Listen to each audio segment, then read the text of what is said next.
Hari ini saya akan kupas bahas rahasia Ayub ya di dalam penderitaannya, di dalam apa yang dia alami, lalu muncul perkataan yang memuliakan Tuhan dan kita akan coba kupas ada apa, rahasianya apa sih Ayub bisa demikian. Saya akan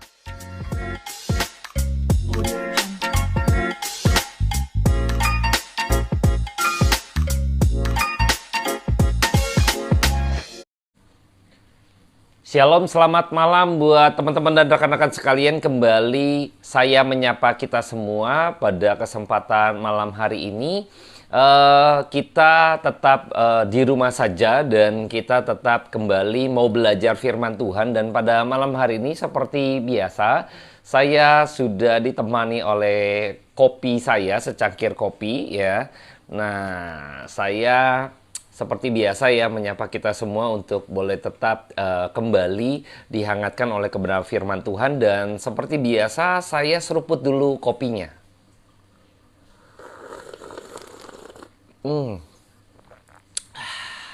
Hangat-hangat ya.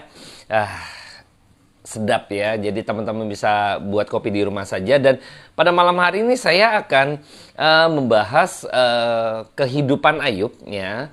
Karena kehidupan Ayub begitu banyak hal yang kita bisa pelajari terkait dengan iman kekristenan kita. Dan pada malam hari ini kita akan coba membahas di sisi di mana kesalehan Ayub itu diuji gitu ya. Jadi Allah mengizinkan daripada kuasa iblis gitu ya untuk menguji gitu ya. Tuhan menguji lalu iblis mencoba untuk mencobai Ayub gitu ya, supaya Ayub akhirnya mengutuki Tuhan ya. Dan pada malam hari ini saya akan bahas mengenai kisah Ayub kembali. Jadi teman-teman bisa disegarkan kembali harapannya pada malam hari. Dan sebelum kita mulai, saya akan berdoa terlebih dahulu buat setiap kita. Bapa dalam surga, kami bersyukur karena kasih karunia Tuhan terus limpah atas kami. Pada malam hari ini secara khusus, Engkau boleh kembali menyapa setiap kami pribadi lepas pribadi. Hamba-Mu menyerahkan waktu ke depan ke dalam tangan Tuhan, kiranya kuasa daripada Allah terus menaungi kami, menuntun kami domba-domba-Mu sehingga kami boleh mendapati kehidupan kami Tuhan digembalakan oleh Engkaulah Sang Gembala kami, yaitu melalui firman Tuhan. Maka tenanglah hidup kami, tenanglah jiwa kami. Terima kasih Bapa. Puaskan kami malam hari ini di dalam nama Tuhan Yesus Kristus, berkata-kata atas setiap hati dan pikiran pribadi kami lepas pribadi. Hamba-Mu berdoa, menyerahkan waktu ke depan ke dalam kuasa daripada Tuhan. Amin. Baik, saya akan baca kembali kisah Ayub ya, terambil dalam kisah Ayub 1, dalam kitab Ayub 1. Ayat ke-6 sampai ayat ke-12 saya akan coba pecah menjadi 3 bagian di dalam pasal 1 ini, khususnya untuk malam hari ini.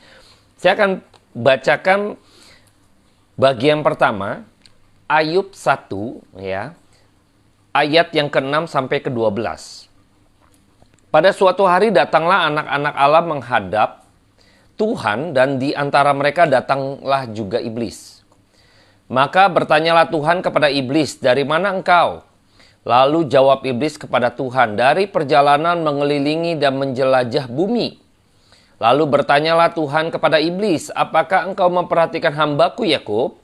Sebab tiada seorang pun di bumi seperti dia, yang demikian saleh dan jujur, yang takut akan Allah dan menjauhi kejahatan." Lalu jawab iblis kepada Tuhan, "Apakah dengan tidak mendapat apa-apa, Ayub takut akan Allah? Bukankah engkau yang membuat pagar sekeliling dia dan rumahnya serta segala yang dimilikinya? Apa yang dikerjakan apa yang telah dikerjakannya telah kau berkati, dan apa yang dimilikinya makin bertambah di negeri ini. Tetapi ulurkanlah tanganmu dan jamalah segala yang dipunyainya, ia pasti mengutuki engkau di hadapanmu." Ayat 12, maka firman Tuhan kepada iblis, "Nah, segala yang dipunyainya ada dalam kuasamu, hanya janganlah engkau mengulurkan tanganmu terhadap dirinya." Kemudian pergilah iblis dari hadapan Tuhan. Nah, pada kesempatan ini kita melihat bahwa bagaimana Tuhan memberikan predikat ya, tadi jujur, saleh, takut akan Tuhan, dan menjauhi kejahatan, ya. Jadi ada 4 predikat yang Tuhan lekatkan kepada pribadi Ayub, ya, Ayub. Nah, ketika itu iblis mencoba untuk mencobai gitu ya, mencobai Ayub dengan cara ya terang aja. Misalnya Ayub ini kan karena diberkati engkau melindungi dia ya. Lalu Tuhan memberkati apa yang dia kerjakan, yang engkau pagari semua, engkau pelihara. Ya terang aja dia hidup takut akan Tuhan gitu ya. Coba misalnya, wah ini udah mulai ya. Jadi kita tahu bahwa kalau misalnya engkau lepaskan itu semua, Ayub nggak menerima berkat daripada engkau gitu ya. Lalu dia pasti akan mengutuki. Nah ini nubuatan tanda petik ya. Nubuatan daripada iblis ya. Akan mengutuki engkau. Apakah Ayub masih takut akan Tuhan? Kalau demikian sesuatu yang buruk terjadi ya. Ya terang aja gitu kan. Kalau dalam keadaan baik orang akan bersyukur. Orang akan hidup sungguh-sungguh misalnya gitu ya, asumsinya demikian. Banyak orang kalau lagi ikut Tuhan gitu ya, mendapat berkat Tuhan, wah orang cinta Tuhan, orang akan terus mengikuti Tuhan gitu kan, karena ada sesuatu yang baik yang terjadi terus gitu kan secara jasmania gitu ya. Ada sesuatu kehidupan yang berlimpah, maka orang akan tetap mengikuti Yesus, lalu orang tetap menjadi orang yang takut akan Tuhan gitu ya. Nah, iblis coba gitu ya. Kalau begitu coba angkat semuanya, coba jangan berikan gitu kan, ambil semua. Dan kita pengen lihat, pasti, wah ini kan nubuatan ya, nubuatan tanda petik ya. Iblis tuh pasti katanya. Nah, kita akan melihat kembali di bagian berikutnya. Di bagian pertama ini ada satu pertanyaan yang mungkin harus kita tanyakan kepada diri kita gitu ya. Ayub tadi disandingkan dengan beberapa predikat ya, ada 4 saya melihat, jujur, saleh, takut akan Tuhan, dan menjauhi kejahatan.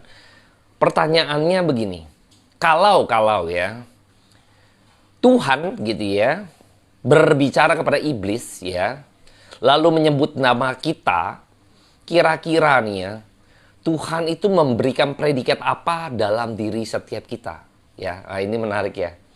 Kita pernah pikirkan nggak gitu ya, kira-kira nih gitu ya, iblis tuh bertanya kepada Tuhan gitu ya. Tuhan bertanya memberikan informasi kepada iblis misalnya gitu ya, sama seperti Ayub ya kan.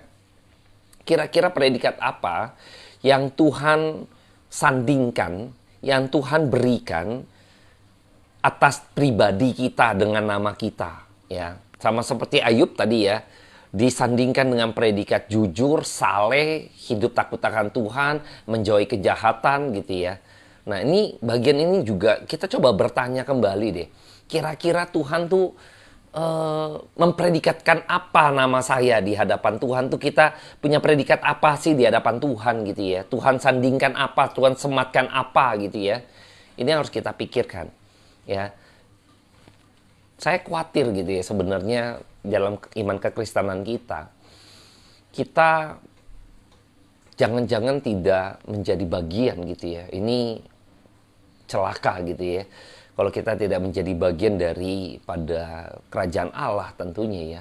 Malah Tuhan kalau tidak mengenal kita bahkan. Nah ini yang perlu kita pikirkan baik-baik. Saya berharap kita di dalam kekristenan kita, iman kita nih harus benar-benar fight gitu ya. Harus kita benar-benar sungguh-sungguh ikut Tuhan dengan militan deh, dengan keseriusan di dalam kehidupan kita, sehingga sesungguhnya gitu ya Tuhan mendapati ya, kita mendapati pada waktu Tuhan panggil, lalu Tuhan memberikan predikat tertentu bagi setiap kita. Ini kerinduan saya, tentunya kerinduan buat setiap teman-teman yang ada di dalam iman kekristenan gitu. Saya berharap coba kita pikirkan itu gitu loh. Ya, supaya dalam kehidupan kita yang kita jalani sekarang saat ini gitu ya, tentu kita mau bergumul untuk terus hidup berkenan di hadapan Tuhan. Ya, kalau kita nggak memikirkan hal tadi gitu ya, mungkin ya kita jalanin sajalah hidup kekristenan gitu ya. Saya jalankan saja hidup kekristenan saya jalanin aja hidup ini, ngeflow aja gitu kan. Tapi kita nggak pernah bergumul gitu ya tentang keberkenanan kita di hadapan Tuhan seperti apa gitu ya.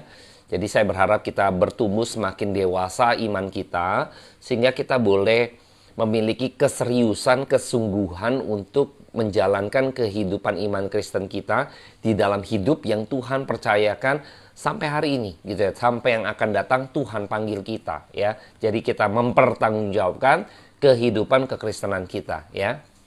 Kembali kepada peristiwa Ayub, ya. Pada bagian berikutnya ketika iblis menantang, men-challenge gitu ya, bahwa Ayub pasti mengutuki engkau, Ayub pasti tidak akan hidup takut akan engkau lagi kalau semuanya diambil gitu ya. Lalu Tuhan memberikan izin. Nah, di sini juga kita melihat bahwa iblis pun gitu ya mau memberikan apa ya, harus izin dulu gitu ya, kira-kira gitu ya. Jadi iblis aja mau gituin anak manusia gitu ya, yaitu umat Tuhan gitu ya, izin dulu sama Tuhan gitu ya. Betapa kita dipelihara, dijaga begitu rupa oleh Tuhan. Sampai-sampai iblis saja nggak sembarangan untuk mau ngurusin kita gitu, atau mencobai kita, atau menjahati kita, kira-kira demikian ya. Dia aja minta izin sama Tuhan, kira-kira demikian. Nah, saya berharap kita harus semakin kuat, teguh bahwa sesungguhnya Tuhan itu memproteksi luar biasa ya iman kita gitu ya, kehidupan kita sesungguhnya ya. Jadi dilihat dari ini pun iblis aja minta izin ya. Betapa hebatnya kita menjadi anak-anak Tuhan karena Tuhan lindungi, Tuhan pagari gitu ya, sampai orang datang, iblis datang pun harus minta izin gitu ya. Bayangkan ya, luar biasa sekali ya. Jadi saya berharap kita semakin hari iman kita, pengharapan kita di dalam pemeliharaan Kristus, di dalam pemeliharaan Tuhan ini semakin besar ya. Nah, di bagian kedua kita akan melihat bagaimana hal yang buruk akhirnya terjadi, yang dimana Tuhan memberikan izin kepada iblis. Lalu kita melihat hal bertubi-tubi terjadi di dalam peristiwa berikutnya ya. Saya akan bacakan di dalam ayat berikutnya, yaitu Ayub 1 ayat 13 sampai ayatnya yang ke-19. Saya akan bacakan buat setiap kita. Pada suatu hari ketika anak-anaknya yang lelaki dan yang perempuan makan dan minum anggur di rumah saudara mereka yang sulung, datanglah seorang pesuruh kepada Ayub dan berkata, sedang lembu sapi membajak dan keledai-keledai betina makan rumput di sebelahnya. Datanglah orang-orang Sheba menyerang dan merampasnya serta memukul penjaga dengan mata pedang. Hanya aku sendiri yang luput sehingga dapat memberitakan hal itu kepada Tuhan. Oke, yang pertama adalah dirampas gitu ya. Ya, dirampas ya oleh orang-orang Sheba gitu ya. Semua lembu nih yang lagi bajak itu kan keledai betina gitu ya. Yang kedua kita akan lihat lagi ayat 16. Sementara orang itu berbicara, datanglah orang yang lain berkata, api telah menyambar dari langit dan membakar serta memakan habis kambing domba dan penjaga-penjaga. Hanya aku sendiri yang luput sehingga dapat memberitakan hal ini kepada Tuhan. Yang kedua ini dihajar dari api gitu ya, menyambar dari langit. Ini bencana gitu ya, musibah nih ya. Yang kedua membakar habis kambing domba ya, asetnya juga tuh ya. Oke, kita lihat lagi di dalam ayat yang ke-17. Sementara orang itu berbicara, datanglah orang lain dan berkata, orang-orang Kasdim membentuk 3 pasukan, lalu menyerbu unta-unta dan merampasnya serta memukul penjaga dengan mata pedang. Hanya aku sendiri yang luput, sehingga dapat memberitakan hal itu kepada Tuhan. Yang ketiga, unta-untanya orang-orang Kasdim, ya kan, dihabisin lagi, ya kan, dipukul lagi, dirampok lagi, ya kan, unta-untanya itu asetnya gitu ya. Yang berikutnya kita lihat lagi ayat 18. Sementara orang itu berbicara, datanglah orang lain dan berkata, anak-anak Tuhan yang lelaki dan yang perempuan sedang makan-makan dan minum anggur di rumah saudara mereka yang sulung. Maka tiba-tiba angin ribut bertiup dari seberang padang gurun. Rumah itu dilanda pada 4 penjurunya dan roboh menimpa orang-orang muda itu sehingga mereka mati. Hanya aku sendiri yang luput sehingga dapat memberitakan hal itu kepada Tuhan. Yang keempat, berita duka.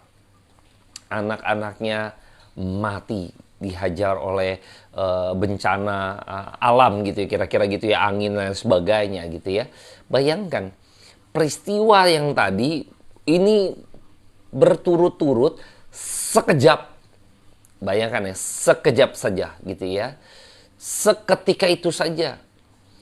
Saya nggak yakin kalau di dalam kehidupan yang terjadi sampai saat ini gitu ya, ada yang peristiwa lebih parah daripada Ayub. ya. Seketika itu juga, ya. Datang satu, datang lagi, datang lagi, datang lagi sampai 4 kali. Bahkan sampai berita duka yang terakhir, ya.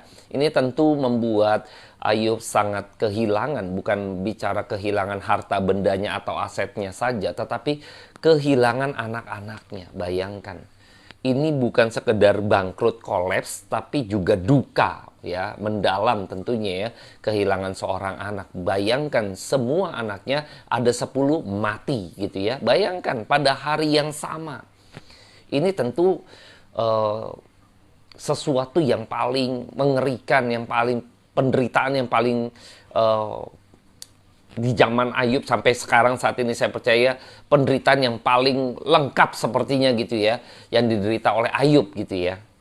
Dan saya melihat bahwa di babak pertama ini, ketika itu saya berpikir bahwa saya rasa tidak ada orang yang menderita, ya, separah atau lebih parah daripada peristiwa Ayub yang saat ini sudah kita baca. Saya rasa tidak ada yang demikian, ya. Ayub begitu rupa gitu, ya, iblis mengambil semua yang menjadi hartanya Ayub, asetnya Ayub, bahkan anak-anaknya, ya.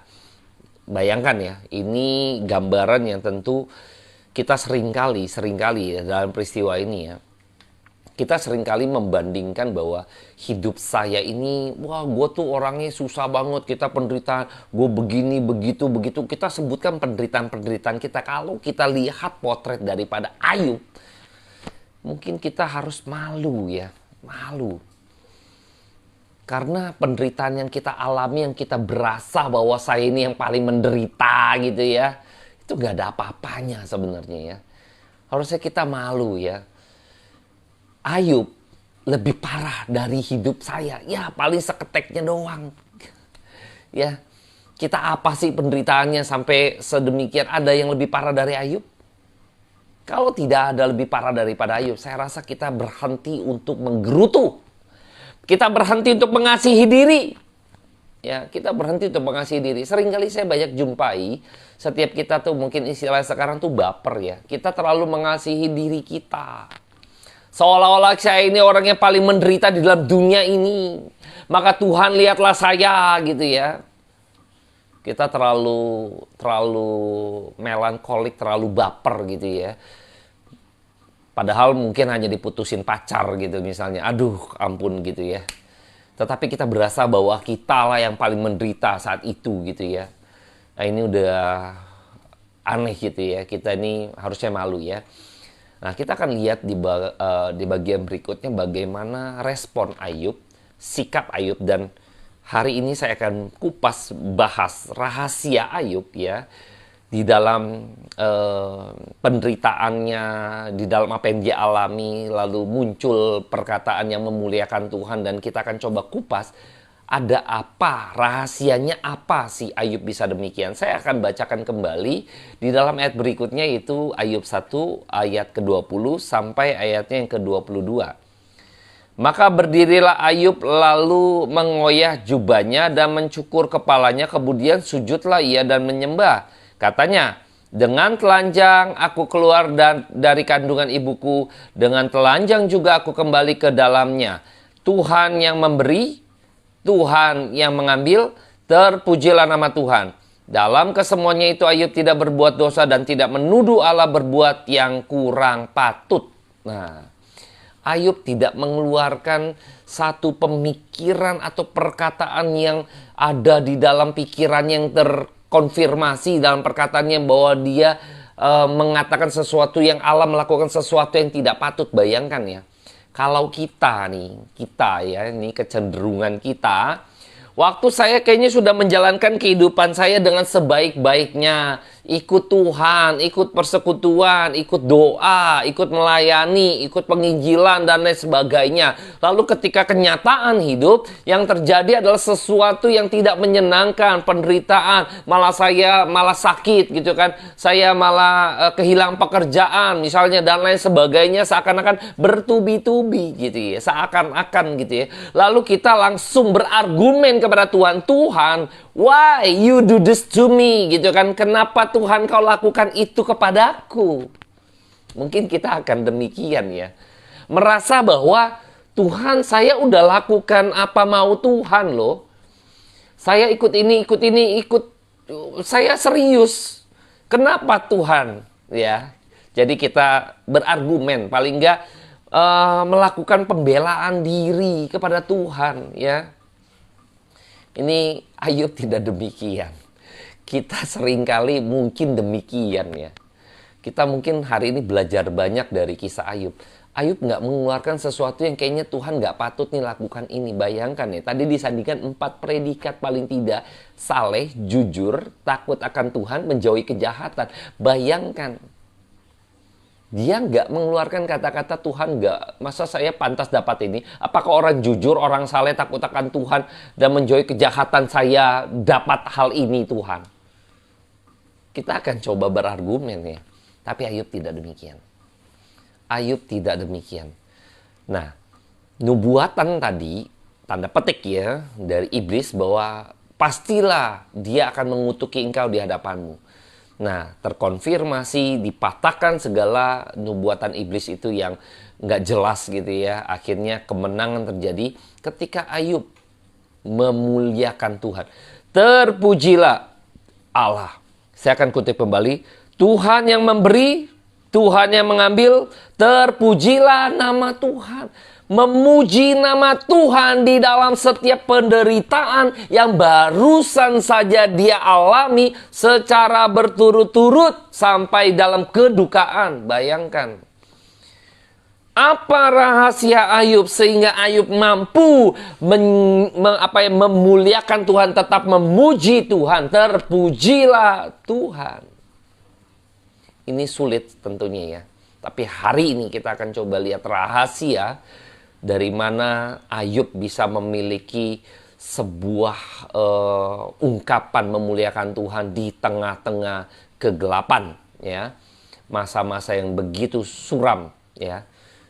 Kecenderungan dalam diri kita susah sekali gitu ya. Melihat penderitaan demi penderitaan, kita susah sekali untuk memuji Tuhan atau memuliakan Tuhan gitu ya. Susah sekali. Yang ada kita mencari pembelaan diri, mencari apakah ia pantas makanya seperti itu ya. Tapi Ayub tidak demikian. Kita akan coba lihat bagaimana perkataan Ayub. Kita akan perhatikan di dalam ayat ke-21 ya. Ayat 21 saya akan kutip karena ini rahasianya ada di sini, Bapak Ibu, teman-teman sekalian ya, rekan-rekan sekalian. Dengan telanjang aku keluar dari kandungan ibuku, ya. Dengan telanjang juga aku akan kembali ke dalamnya. Ini adalah sebuah kebenaran. Ayub mengatakan sebuah kebenaran, atau kalau kita ingat kembali peristiwa dari debu kembali kepada debu itu, kalau teman-teman dan rekan-rekan sekalian ingat, itu pada peristiwa Adam dan Hawa pada waktu kejadian 1, kejadian 2, kejadian 3 itu bicara mengenai ada manusia dari debu dan kembali kepada debu. Ini adalah kebenaran firman Tuhan. Ini adalah firman itu, ya. Ayub memegang firman, Ayub tetap berdiri pada kebenaran ketika penderitaan datang terhadap dia yang begitu dahsyat, maka Ayub tetap bersandar, berpijak pada kebenaran. Ketika dia mendapati penderitaan, dia mengatakan kebenaran. Dengan telanjang aku keluar dari kandungan ibuku, dengan telanjang juga aku akan kembali ke dalamnya. Ini adalah sebuah kebenaran. Maka rahasia yang pertama kita akan lihat bahwa Ayub berada di dalam kebenaran. Tetap berada di dalam kebenaran. Ayub tetap berada di dalam firman Allah itu. Ya, yang berikutnya adalah ketika itu firman Allah ada di dalam dirinya, dia pegang firman itu yang adalah terang itu, ya, yang akan membawa dia, yang akan menuntun dia sehingga dia bisa melihat dan memuliakan Tuhan. Nah, ini ya rahasianya ya. Jadi firman itu adalah terang. Kristus adalah terang. Kristus adalah firman yang telah menjadi manusia, ya. Nah, firman Allah itu, kitab suci ini, kebenaran firman Tuhan ini adalah terang. Maka kita bisa melihat bahwa Ayub mendapati dirinya bisa memuliakan Tuhan karena dia mendapati dirinya, dia bisa melihat terang itu di tengah-tengah kegelapan sekalipun. Tapi tidak dengan mata hatinya. Mata hati tidak menjadi gelap. Maka kita bisa mengetahui bahwa Ayub berada tetap di dalam takut akan Tuhan di dalam kondisi apapun. Maka ketika kita tahu bahwa dia mengikuti Tuhan, imannya bersandar pada kebenaran yang sesuatu yang tidak kelihatan. Ini iman yang benar. Bersandar pada kebenaran firman Tuhan. Iman yang didasar pada pengertian akan kebenaran firman Tuhan. Ketika di dalam keadaan baik gitu ya, iblis katakan tadi bahwa kalau itu semua diambil daripada Ayub, maka dia akan mengutuki engkau. Apakah dia masih bisa takut akan Tuhan? Dan ini terbukti. Kalau saja iman seseorang didasar pada sebuah iman yang melihat gitu ya, maka pada peristiwa Ayub, orang itu pasti akan jatuh, ya, akan hancur imannya. Karena didasar pada iman yang dibangun didasar pada penglihatan yang dilihat. Yang dilihat asetnya hilang, waduh, gitu kan, kacau. Waktu ikut Tuhan, takut akan Tuhan, ketika diberkati Tuhan karena melihat yang kelihatan. Maka ketika sesuatu itu penderitaan datang, dia lihat itu kehilangan, maka imannya berdasarkan apa yang dia lihat. Ketika yang dia lihat itu hilang, maka imannya juga gugur. Ini iman yang palsu. Ini iman yang ngaco, gitu ya. Ini iman yang nggak benar. Tidak dengan Ayub. Tidak dengan Ayub. Makanya saya berharap ketika iman kekristenan kita ditanam dengan pengertian dari pendengaran kebenaran firman Tuhan tentunya, maka kita bisa melihat yang tidak kelihatan. Sama seperti Ayub. Sekalipun semua diambil, asetnya, anaknya gitu ya, kesayangannya, tetapi dia bisa tetap memuji dan memuliakan Tuhan. Dan tidak menuduh Tuhan melakukan hal yang tidak patut. Bayangkan ya, nggak mudah loh. Nggak mudah. Tapi Ayub, ini peristiwa terjadi di dalam kisah dalam sejarah gitu ya, di dalam kisah Alkitab. Bukan kisah penjempol, tapi ini terjadi. Nah, rahasia Ayub ini yang harus kita pegang, yaitu apa? Berada dalam kebenaran. Dan bisa melihat terang karena firman itu ya, yang menerangi dia sehingga dia tetap dipimpin di dalam tuntunan terang itu sendiri. Terang itu sendiri akan membawa setiap kita masuk di dalam pemeliharaan iman. Sama seperti seorang gembala. Sekalipun gitu ya, di lembah kekelaman aku tidak takut bahaya. Karena engkaulah gembalaku yang baik. Ya, di dalam Mazmur 23. Saya melihat bahwa ini rahasia besar yang akhirnya kita bisa belajar dari peristiwa Ayub ya. Nah, teman-teman coba rekan-rekan sekalian boleh renungkan baik-baik ya. Iman kita ini didasar pada apa? Didasar pada apa? Kalau seandainya Ayub imannya didasar pada penglihatan, ya dengan apa yang dia miliki, apa yang kelihatan, maka tentu saja akan gugur. Akan gugur. Akan gugur. Nanti di bagian berikutnya, di konten berikutnya nanti saya akan bahas lagi. Babak kedua, ini baru babak 1 teman-teman ya. Tapi kita bisa pelajari hal yang menarik ini gitu ya. Yang kita bisa coba pikir baik-baik pada malam hari ini. Sudahkah iman kekristenan Anda dan saya dibangun dengan pengertian mengenal kebenaran itu sendiri? Sehingga dalam situasi apapun, Anda dan saya tetap bisa memuliakan Tuhan. Enggak mudah bagi kita di dalam keadaan yang gelap, lalu kita bisa melihat terang. Kalau bukan karena iman yang didasar pada kebenaran itu sendiri, maka Ayub pun tidak akan pernah melihat terang di dalam hatinya. Ya, Ya, saya berharap pada malam hari ini kebenaran firman Tuhan yang begitu memberkati kita semua boleh kita renungkan sama-sama. Mari kita introspeksi diri, ya, sehingga kita boleh membenahi iman kita yang saat ini mungkin salah. Kita bongkar, kita bangun kembali dengan pengertian akan firman Tuhan. Saya akan berdoa buat setiap kita pada malam hari ini. Saya akan akhiri persekutuan pada malam hari ini.